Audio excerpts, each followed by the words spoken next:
Ainda falando sobre os tratamentos cirúrgicos da epilepsia, nós temos a neuromodulação com o uso do eletrodo cerebral profundo, que pode ser utilizado para controle de crise. O DBS, que a gente conhece muito para tratamento de Parkinson, de tremor essencial e distonia, também pode ser utilizado para controle de crise convulsiva, principalmente aqueles casos que não têm controle com o VNS. A gente tem uma região específica no cérebro que a gente chama de região anterior do tálamo, que a gente implanta os eletrodos.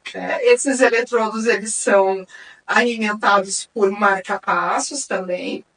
E esses marca-passos, a gente faz ajustes regulares com os pacientes para controle de crise. Então, não deixe de perguntar para o seu neurologista se o seu caso não tem indicação de cirurgia, porque existem sim métodos que podem diminuir muito o número de crises.